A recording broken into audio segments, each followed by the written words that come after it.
Hello and welcome to my check-in video for A Year of Brian Eno. A cultural journey inspired by Eno and Eno's 1995 diary, A Year with Swollen Appendices. So if you've just jumped in on this video and this is the first one you've seen of my series, I suggest you watch episode 1 to get a little bit of a better idea about what this is all about. So let's press on, and I'm going to talk a little bit about a few things that came up in the July entries for this book as I'm working through. So he's still working on this, which is the Passengers Original Soundtracks 1. So a lot of the songs on here are from imaginary films. However, you can see 3 here listed that actually were used in films. Now, this was a collaboration between U2 and Brian Eno, and they also used guest musicians. So they opted to go with the Passengers moniker rather than either, put it out as a U2 album or as purely a collaboration with U2 and Brian Eno. I'm assuming because of the presence of additional guest musicians as well. So they gave it this Passengers moniker. So there's a lot of entries this month about him working in Dublin, in Ireland, travelling out to Ireland and then travelling back to the UK, as there was actually quite a bit the previous month. So that's an ongoing thing. As you can see here, he's pretty much finishing up now. And as we get into August, it'll be interesting to see whether he talks about it anymore. I mean, it's interesting, but it's nice from a sort of continuation perspective through the diary. If at some point it does sort of move on to some other projects, put it that way. It'd be interesting to hear about some other projects after 2 months of Passengers. What I found very interesting as someone that's really interested in studio gear and effects generally is he does mention about the H3000 harmonizer. Now, the diary's in 95. This came out, I think, in the 80s. We'll check in a moment. We'll go through the timeline. Interesting piece of equipment. The reason why he talks about it is because he's using it as an example of a piece of equipment aimed at musicians that is really easy to use, but has a depth to it as well where you can really fiddle around if you want to. But on the surface, it's nice and simple to use. So Eventide over the years have made a number of studio devices, amongst other things. But I probably know them most, or when someone says the name Eventide, I do tend to associate them with harmonizers, although they make a number of other different things. And harmonizers weren't the first thing they made phasers. So I probably associate them a lot with modulation effects, delay effects, those sort of things, rather than say dynamic effects like say distortion.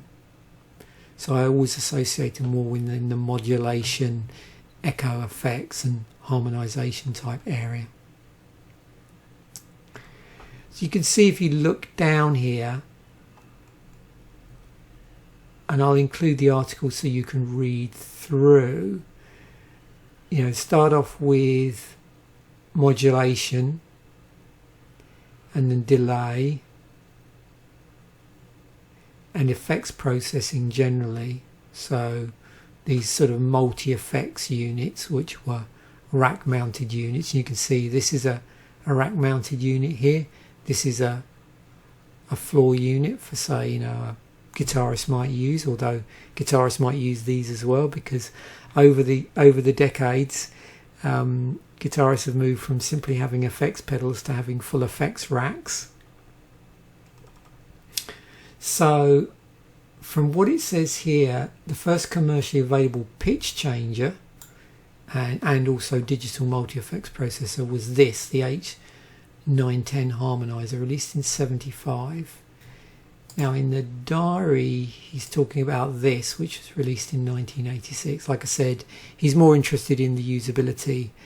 I don't think he mentions too much about the actual functionality, which is what I want to just talk about very quickly here. Hopefully I won't confuse everybody, because it can be a bit confusing if you don't know much about music. So I'll try and explain this as best as I can. So it says first intelligent diatonic pitch shifting. So let me try and unpack that.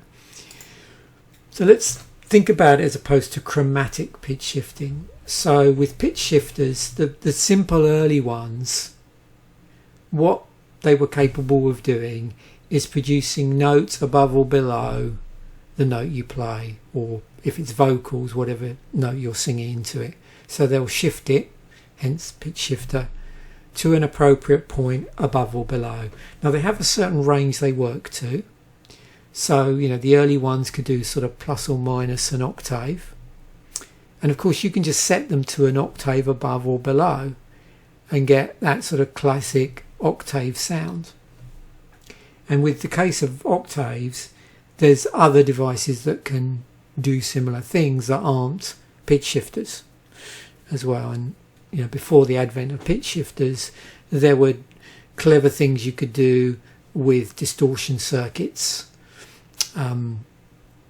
which allowed you to, you know, create the effect of having a note, you know, below or above, those sort of things. But within the world of having now digital effects processors and like full-on pitch shifters, full-on harmonizers, where you know you can not only can you produce a second note, but you can produce a third note. You can produce not only notes that are, say, specifically an octave or a fifth or a third above, but percentages either side of that. It opens up real flexibility in terms of the notes you can hit, and also how glitchy or not glitchy it is. And sometimes, because with the early units you can say you get these, it says here we get these objectionable artifacts. So pitch shifting has its problems. Over the years, as technology has improved, as the amount of information that can be stored digitally has expanded, then the amount of glitching has gone down. Now, what's interesting is we probably all recognise certain records where they deliberately wanted the pitch shifting to be glitchy as a vocal effect. So there's that as well. So there's all that in the pot, if you like. So with a chromatic pitch shifter, bearing all that in mind, if you set it to say play a fifth above, it will play a fifth above the note, whatever note you play. And that's fine if that's what you want. But of course there are certain issues with that when you play in a certain key, because sometimes you may play a note in the key where the fifth above that note is no longer in the key, so the note goes out of it. So with diatonic pitch shifting on the device, you have the ability to set the key that you're playing in, and when you play a note which might, say, produce a fifth which would be outside of that note, it will sharpen or flatten the fifth accordingly. And it can do that with any other pitch, so a third, a second, a fourth, whatever. It can shift it either side so that it effectively locks in to the correct note for the key. So these sort of devices like the H3000 could exist in both modes, amongst a whole load of other modes as well. But yeah, they can play multiple notes, they can act just chromatically, or they can act diatonically. They can add echo to other things as well. You know, you can balance the dry and wet signal, so you could effectively have all pitch shifted note going through, which gets interesting, and all sort of stations in between because of the presence of things like reverb and delays. It can produce some very, very fat sounds by, you know, adding, say, delay to a pitch shifted line, or you can see it says 3-part harmonies as well, in any scale, any key as well. So it has scales on there, major, minor keys. I've never played around with them, so I don't know how exotic the scales are, to be honest with you. But I'm sure that maybe there's stuff beyond majors or minors on there as well. But yeah, really nifty piece of gear. Interesting rabbit hole to go down. I suppose I should have really watched a YouTube video about it before I started this, but I wanted to avoid going too far down the rabbit hole, just to say this was a major achievement to have that ability to keep the pitch shifted note in the key that you're playing in. Obviously, over time, things have come on as units have got less glitchy. You've now got to the point where you can pitch correct using the same sort of technology. And certainly, throughout the history of the harmonizer, there was a point on it before they necessarily produced dedicated auto-tune devices where you could set them to do auto-tune by switching it into diatonic mode, dialing back all the original signal, keeping just the pitch shifted signal but have it pitch shift to the same note that you so it's the exact name, the same note that you play, and then that way it should adjust when you hit a note that isn't in the scale you're playing in, or if you're singing in, that sort of thing. So yeah, a lot of harmonizers have multiple uses. They can do a multitude of different things, and there's lots of really interesting effects you can get by playing around with percentages of pitch as well. Like you can get chorus type effects on harmonizers. You can obviously set them up to sound very similar to using, say, a 12 string, or some things like, some imaginary things like saying have an 8-string guitar where you've got a note an octave above and a note an octave below as well.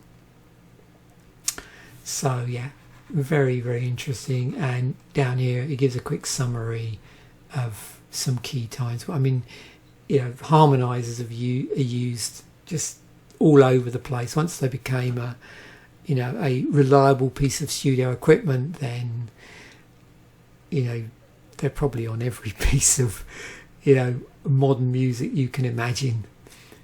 But there's some really famous uses that stand out as well. And I notice he also mentions the DX7 again. He had mentioned it before about, I think, renting one. So this is a cool piece of kit. Originally manufactured around the same time as the harmonizer. And the thing that I always used to like with these little diagrams to show you how the different components within the DX7, these different units, could be stacked and organised. So DX7, if you haven't heard it, can produce quite a harsh sound. It's great for doing glassy sounds, brass, anything where like plucked instruments, that sort of thing. But yeah, compared to other types of synthesizers which use a different form of synthesis, it can sound quite harsh. So it doesn't have that warm and fuzzy sound of, say, an analog synthesizer. So you get these rich, bright sounds. Sounds, can sound like a struck or plucked note. But, as with a lot of things, I can remember watching Top of the Pops in the 80s and seeing, I'd always like to play, like equipment watching. And so look, when people are playing synthesizers on stage, like look at the front of the synthesizer where all the power's all plugged in, and see what names are on there. You see like DX7, Oberheim, was it D50s later on, things like LA Synthesis, all those sort of things. So I was always sort of playing synthesizer spotting when I watched music shows, stuff like that. So I was pleased to hear this mentioned again. And again, an interesting rabbit hole to go down, all the different types of synthesis out there. And the first time that these sort of types of synthesizers appeared. The other thing that comes up is actually the 10th anniversary of Live Aid in on the 13th of July 1995, so that gets mentioned as well.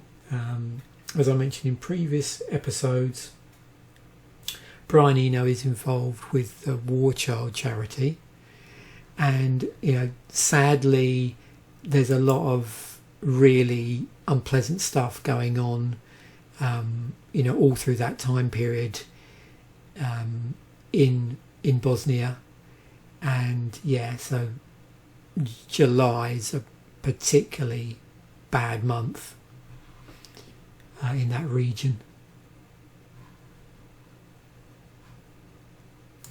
So those are really the only things I really wanted to mention, simply because a lot of the diary does talk about, again, this ongoing recording of the Passengers album. As I think I've said, there's family life mixed in amongst that, but I don't really talk about that so much in these episodes. And he makes a few references to things that he's watching on TV as well, but nothing of really any major consequence I want to talk about. July was a pretty worldwide a pretty unpleasant month. If we're just thinking about events, I'll include links to these, and you can read them as you want to. Obviously there's quite a lot of very nasty things going on at that point in history, as there unfortunately always is. Comic wise, I wasn't really reading Gromit's graphic novels much at that time, but if anybody's interested, I'll include a link to what was going on in July of 95. Game wise, I remember this Mech Warrior 2. I don't know if I had a copy of that or not. I don't think so. I remember playing Castlevania on the one before the Super NES, I think. Maybe Castlevania 2 perhaps, but don't remember playing anything else. Do remember this, but I don't coming out, but I don't. So this is the only one that I possibly may have played. It's like the King of Fighters. So this is British Television 95. He didn't specifically mention any of this. I think he's going backwards and forwards quite a bit. Stars in Your Eyes, Bullseye, of course Wimbledon would have been on, Master Chef.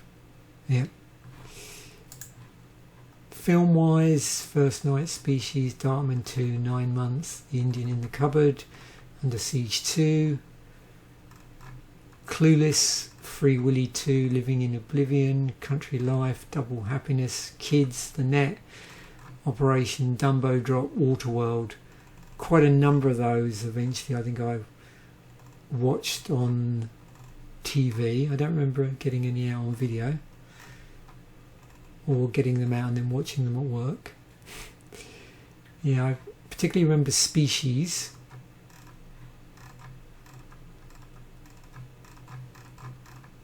And The Net. Never watched Waterworld. Albums from 95. So he doesn't specifically mention any albums that have come out. The only stuff he mentions is obviously whatever he's working on in the studio, or hasn't mentioned so far anything. I mean, if he does mention any music, it's generally either stuff he's working on or stuff retrospectively that he's picked up. I don't think I've had him mention any new releases, but it's interesting going through this. So first Foo Fighters album came out that month. Oh, Boombastic by Shaggy. Wow, I actually went to see Shaggy recently. He played Halifax Jazz Festival. Very good actually, very entertaining. Yeah, I do like a bit of reggae, although I've not listened to much what they call dancehall reggae, or as it's referred to now, that sort of reggae that he plays. Hidden Treasures by Megadeth. I didn't have that at the time. A friend of mine was big into Megadeth. I did actually go and see them in London in the early 2000s. But yeah, that was that EP with various film track songs, and I think there may have even been some covers on there as well.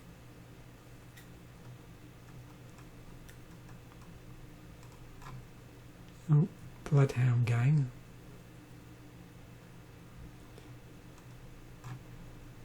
Elliott Smith.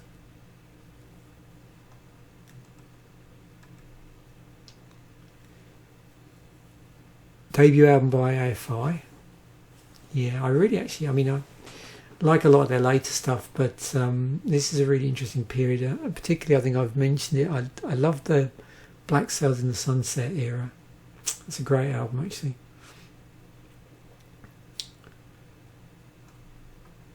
Oh, did I jump ahead a bit there? Yeah, I think I'm in August now, actually. Whoops.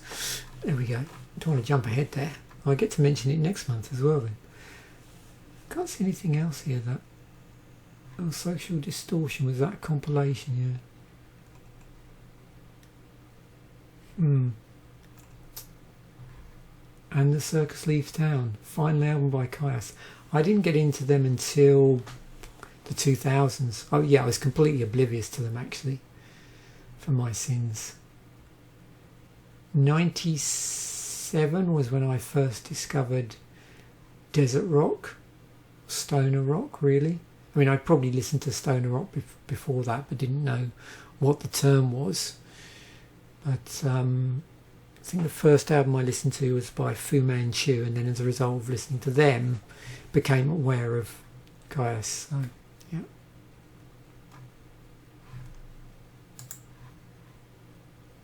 And then British music in July. Oh, Robbie Williams, Leaves Take That. Oh, this thing, yeah. This was August, so again we'll talk about that next month. So just quickly looking at the start of July in the singles charts. That's sort of what's riding high at the start of the month. Oh, bit of Shaggy there. Wigfield, that's a good track. Baby D, that cover of I Need Your Loving, Everybody's Got to Learn Sometimes. Common People. Heart of Glass had a re-entry. Wow, yeah, M People, Search for the Hero. Wow. Takes me back. And then album wise, start of July, yeah, Bon Jovi, Foo Fighters. Wow, that went straight in. Post by Telegram, Picture This by Wet Wet Wet.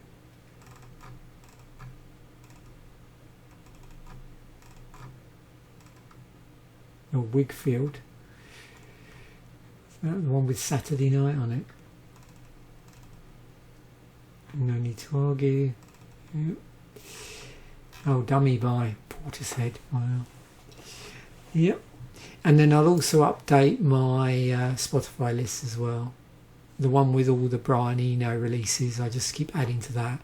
And I'll update the albums here. There's probably only about 2 or 3 I really want to add that was on that list to this playlist. And I'll include links to those in the video. So thanks once again for watching. Bye for now. And I'll catch you in a future episode.